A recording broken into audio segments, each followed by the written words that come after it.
We'll then follow with some remarks, and then we'll turn it over to your questions. If you do have a question, we ask you to raise your hand. We'll get you a mic, and for their benefit, please state your name and who you're representing before you ask your question. So with that, I'll turn it over to Don. Thanks, Todd. Thank you for coming out today. You know, making coaching changes mid-season is never an easy decision. A lot goes into those decisions, and you know, the bottom line for us is we haven't met our expectations, and you know, it first starts with me. You know, we all take accountability in this. Coaches, players, and myself, we don't take any of this lightly. You know, I have all the respect in the world for Dean and Steve, and I think last year they did a tremendous job in very difficult situations. But again, I think our expectations this year were higher than what we're achieving right now, and that's why we felt we'd make a change.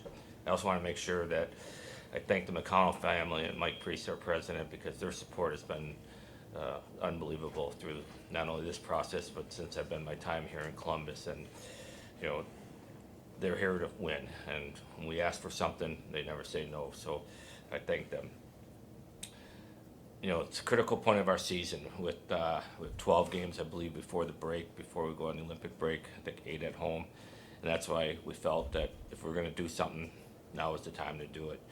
And so we're very fortunate to be able to hire Rick Bowness. I've known Rick for a long time. Actually, his son, that's his GM and assistant GM in the Islanders, worked for me in Atlanta back, and I paid him $8 an hour, so I gave him a room at my house so he could live. Cost me money. You hired him, it cost me money. So, and yet, you know, Rick and I know this is a big question. Rick and I, this all happened very quickly, by the way. It was almost 11 o'clock yesterday morning, and caught Rick out on his boat with his wife, and asked him how he was doing, and asked him if he was interested in coaching our team. And it took him about 5 seconds to say, "I'm in. Let me just run it by my wife." So we put this deal together very quickly. What we talked about was we'll finish out this season. Him and I will sit down at the end of the season and assess not only the season but how it went, and make decisions moving forward. You know, Rick's experience is off the charts. You're not going to find anybody with as much experience. He's been obviously a head coach for many years, assistant coach for many years. You know, the accountability and structure that he's going to bring to us is going to be welcomed by our players, and he's a great communicator. So with that, my pleasure to introduce our new head coach, Rick Bowness. Oh, thank you, Don, and also thank you for not bringing up the fact that I'm older than you are. No, listen, I really appreciate the opportunity that Don and the Columbus Blue Jackets organization have given me. Was I out looking for a job? Absolutely not. I wasn't. I was quite content with what we were doing. Judy and I have a great life in Florida. We're enjoying that very much. We're getting to go see the kids, and did a little work with TNT, so I enjoyed that. But throughout all that, Judy and I would always have conversations, and she'd always say, "Well, what's going to happen if someone calls?" I said, "They're not going to call. They're not going to call." Then we just said, "Okay, well, we'd have to consider it." But there's only a few teams that I would have come out of retirement to coach, and this is certainly one of them. I've always had a ton of respect for Don. I know that this team is really good. When you work in our league, man, you want to work for good people, because this is a tough league, as we all know. You want to work with good people, which are here. Rick Nash and Chris Clark and the scouts and everyone here. But you also want to have a chance to win. That's the most important thing. And when I look at the roster, and I did see a few of their games during the year, I always looked at that team and said, I think I could help that team. They're better than their record shows. And listen, every team has had their injuries, and every team has been set back by their injuries, and that's certainly affected this squad. But I did feel that Columbus is one of the teams I honestly feel I could help. So I'm here, and I've got a great staff with me here. And listen, I have a ton of respect for Dean. Trust me, last year, if anyone had asked me, no one asked me, but if anyone asked me for my coach of the year, I would have given it to Dean. He deserved it for what the job that they did. But I sit here today. I'm very proud to be here today. I'm very proud to be part of the Columbus organization. and we're going to do some things to get this thing back on track. Great leadership. The only player in that room I've coached is Monty, and have had a great rapport with him.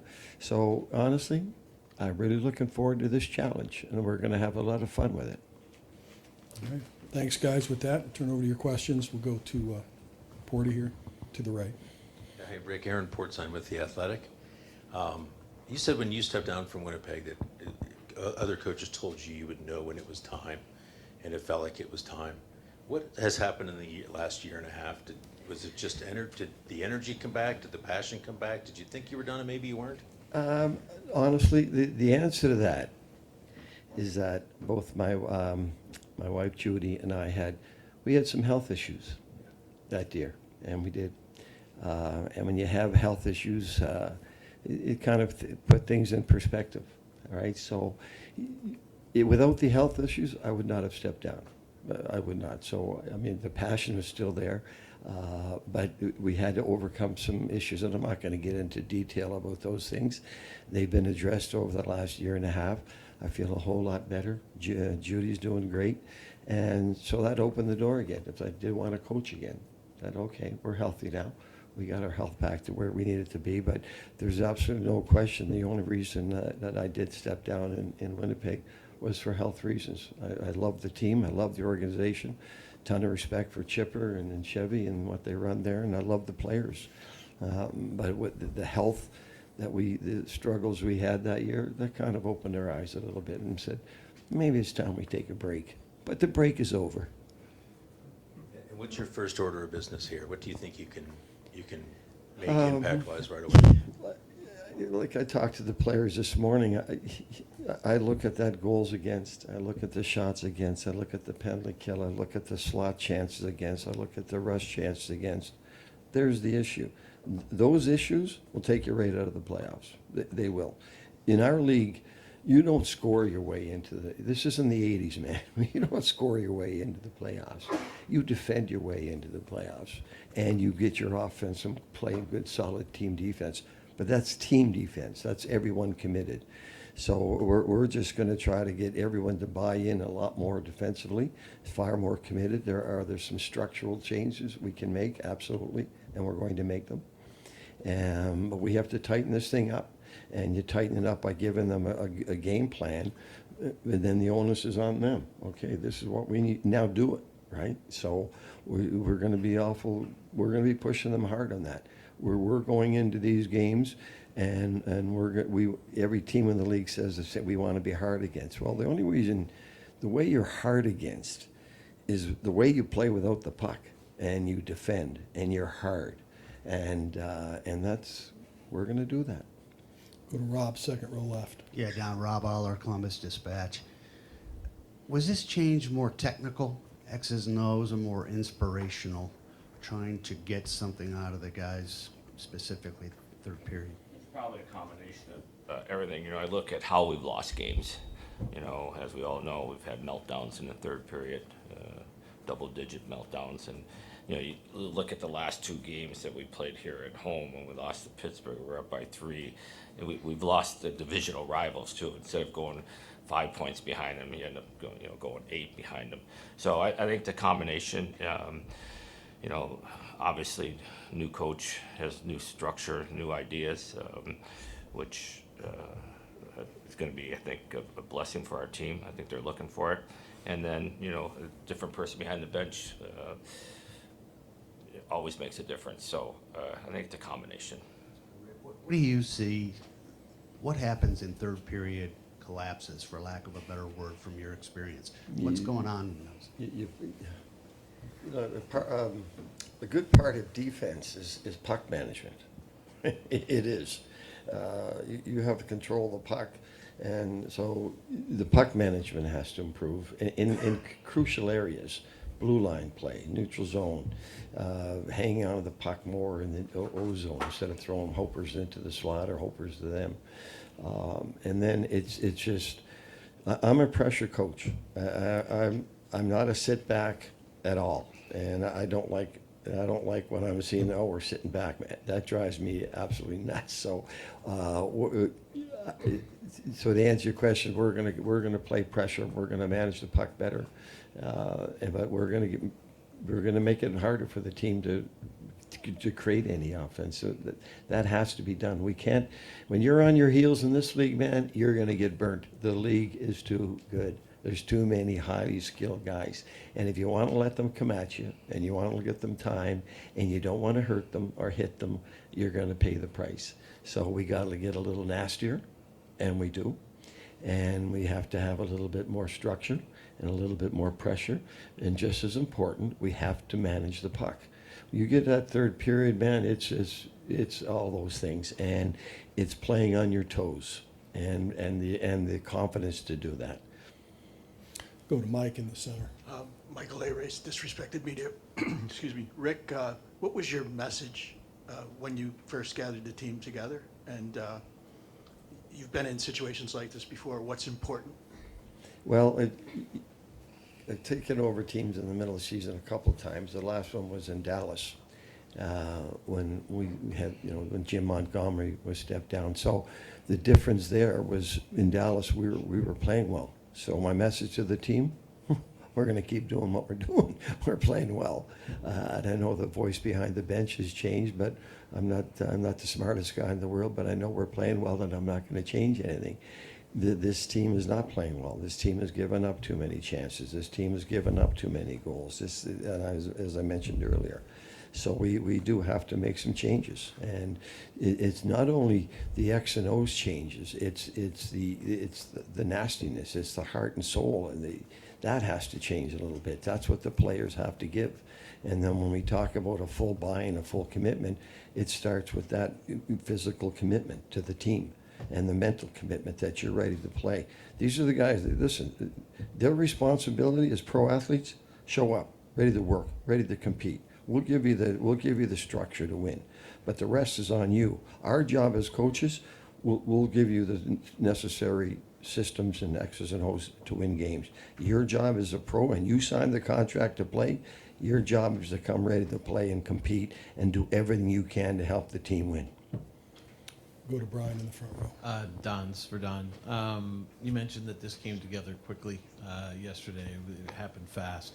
I'm wondering, what point do you start kind of thinking we may need a change? I mean, was that literally yesterday or on the road trip, or something happened, or can you just kind of share that? Probably, started back when probably the Pittsburgh game, just giving up that lead, and then, watching our team play in San Jose, and I talked to some of the, I was around the team the whole time, talked to some of the leaders on the team, and they weren't by any means bashing the coach, but I could tell that they were frustrated with how things were going. So it all came to a point over the weekend, and when I got back and met with necessary people, including my staff, and then Mike and ownership, that's when we made a decision that we'd make a change. Yeah. And you guys, you were just talking about defense and defending better.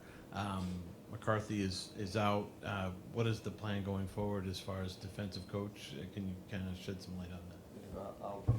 I've got to tighten this thing up, so I'll do that. Mike will be changing the defense, but that onus is on me as a head coach to tighten it up. Yeah, and then when we were on the boat yesterday, Don sends me this text, "Can you give me a call?" I said, "Okay." I said, "Judy, I think he wants to talk to me about a player that I've coached that he wants to trade for," right? So when he threw that at me, I had to give her a quick look. Wait till you hear this one. Mark. Hey, Rick, Mark Scheig from the Hockey Writers. So I saw you had a little interaction with Adam Fantilli this morning out there. Some really exciting young players on this roster. Just what's your plan to get the best out of, like, the Kent Johnsons, the Cole Cylinders, the Adam Fantillis that this team has? Spend a lot of time with them, work with them, do a little video with them, talk to them, get to know them, right? I have to know what makes them tick. I need to spend time with them. So, those things, they do take time. I've got to talk to every one of the players. I've got to get to know them. And when it starts with that, I got to watch them play. I don't know these guys that well. And, you know, honestly, some of those guys in that room probably never heard of me before either. So it's even. But I've got to spend a lot of time with those guys. And I've got to watch them play, and I've got to see what they do well. And I've got to see what they do, what we can help them with. I've got an excellent staff in there, and they're going to be doing a lot of work as well. We have to spend a lot of one-on-one time with every player in that room, veterans included, not just the young guys. Then you go to your veterans and you get them to help. But there's going to be a lot of communication with this staff and each and every player, and we have to get to know them. And it starts with me. Joe, here in the front. Joe Nugent, NBC4. Rick, when a change happens mid-season, for most of the people involved, it is an uncomfortable situation, but you clearly have been through this multiple times throughout your career. What is your comfort level, and do you feel like you can be a calming influence at a time like this? Yeah, I got to watch my emotion and passion. Sometimes I get a little too wound up in there and do stupid things. But yeah, no, listen. When I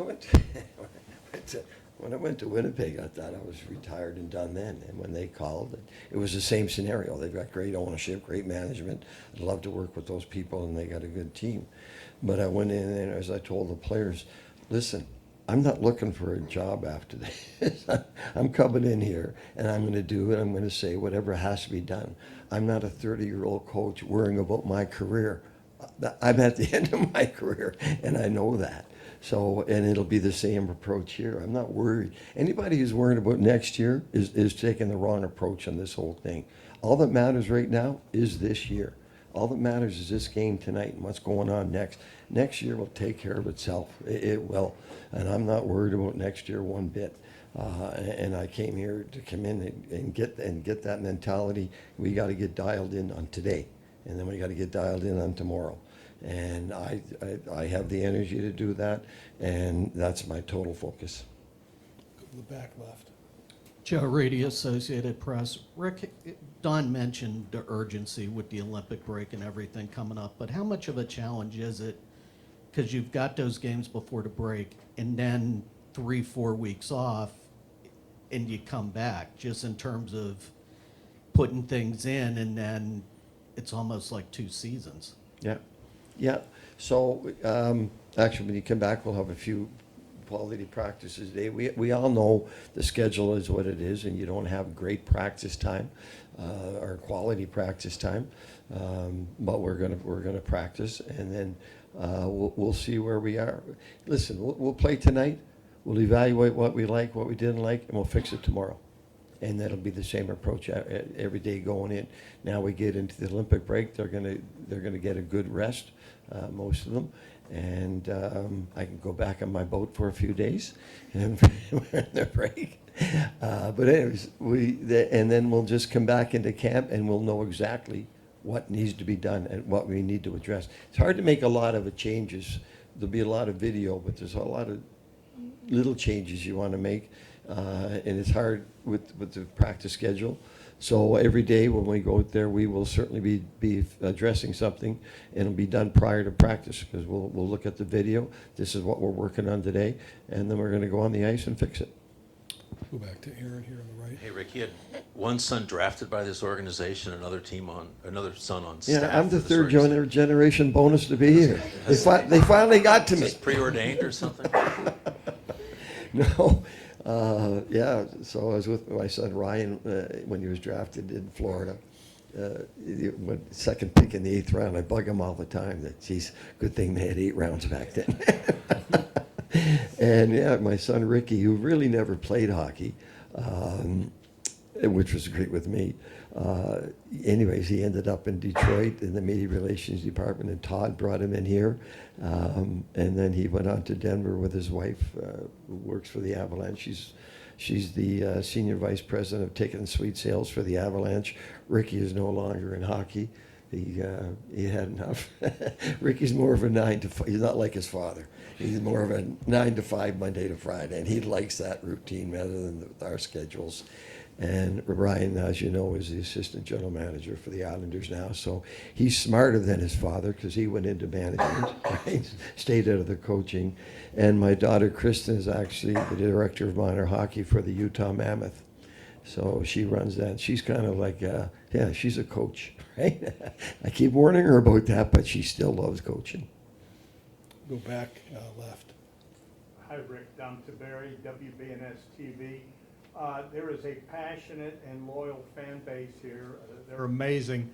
What's your message to the fans, and what do you hope they see down the stretch now? They see a team that competes, that cares for each other, and is playing hard for each other and for them. Listen, I've always loved coming into this rink since the day they came into this rink. I love it. It's always a great atmosphere. From the day they came into the league, love coming into this rink, and I know they do have a very passionate fan base, which we all love. But what we want them to see is a team out there. There's going to be mistakes. Hockey. There's never been a game of hockey played in the history of hockey hasn't been mistakes. Hasn't been things happen out there. But we want them to see a team that's committed to each other and playing as hard as they possibly can for each other. And when you're doing that, you're playing for the fans as well. And I know they've got a great fan base here, and it's up to us to go out there every night and just give it everything we've got. We're not going to win every game from here on in, but man, and Don and I both say we should be competing on every shift out there. And to me, at our level and this league, you get to this time of the year, every shift matters, and it does. And we have to get that into our heads and get to the players to play like that, and the fans will recognize that. Bowness, middle left. Tim Beal, Cleveland.com. We got a question for each of you guys. First for Rick. You come into a team that has struggled defensively the last handful of years, given up a lot of shots against. I know you talked about trying to limit chances, whatever, creating pressure. How much of the structure you're trying to implement is kind of around the idea of shot suppression? Because even looking at your last full year, Winnipeg, I think it was like 11th in shots against, and basically able to make life easy for goaltenders. How much of that structure do you feel like relies on taking those away? First of all, you can't get beat up on shots against. If there's 25 shots from outside, you're gladly willing to give them up. Those 14th and the shot chance against, that's got to improve, right? That's got to improve. So, and that takes a commitment from everybody. So, yeah, that's where we have to start making some adjustments. But the goals against, like I said, we won the President's Trophy in Winnipeg, and it was because of defense. The last couple of years, we played good D. Now we had a great goalie. Got two good goalies here. We do. We just need everyone in front of them to play harder. So, a lot of. Okay, we got to change structure. You know what the biggest change you have to make is the compete. That's where it starts with that. The rest will take care of itself. The biggest change you have to make, you got to make minor adjustments. Absolutely. The biggest change when you deal with players is get them to compete every shift. And once they get that, the rest kind of falls into place. But the rest won't fall into place until you get that commitment, until you get that compete. For Don, I know you mentioned kind of in your opening statement talking about how big this upcoming stretch is, 7 of the next 8 at home, 8 out of 12. Considering where you guys are, 7 points out of a spot, but 8 teams in front of you, are you looking at these next 12 games as part? I know you mentioned as part of the reason why you made this move, but are you kind of looking at these 12 as, this has got to be the time where this team either really gets within striking range going the Olympic break, or you find out by that point if you have to have some difficult conversations about moving on from guys? Yeah, well, it's certainly an important stretch, but you also have to, as Rick says, we got to go game to game. From my end, I got to look at it, the bigger picture too.